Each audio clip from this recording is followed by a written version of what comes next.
Dos nossos dízimos e das nossas ofertas.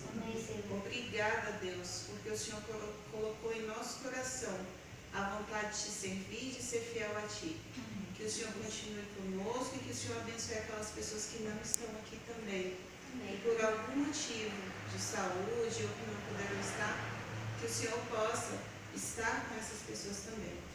Nós te pedimos essas bênçãos e te agradecemos em nome de Jesus. Amém. Feliz sábado, irmãos. Feliz sábado. Nesse momento eu vou louvar a Deus através de uma música. E se vocês souberem, pode cantar junto. Eu irei cantar na língua brasileira de sinais, a Libras. Então, eu não vou usar a voz, né? Vou usar as mãos.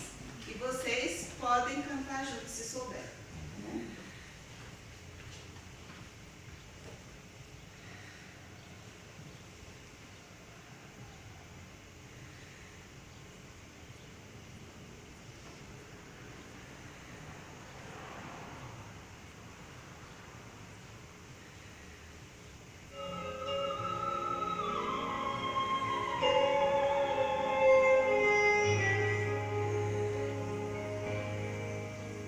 Eu preciso aprender um pouco aqui.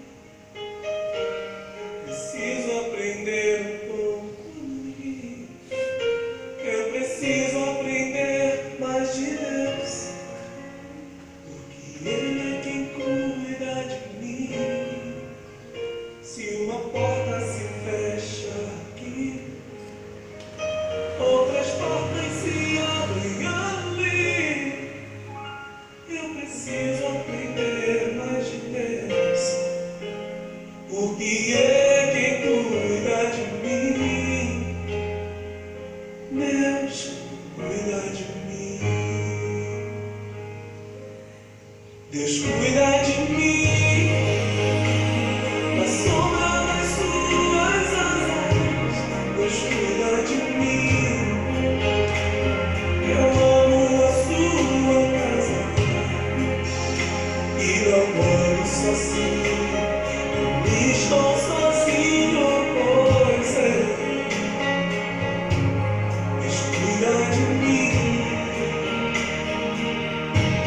Deus cuida de mim, na sombra das suas asas. Deus cuida de mim.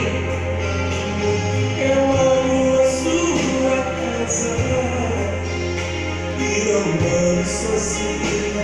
Não estou sozinho, pois é. Deus cuida de mim. Se na vida não tenho direção,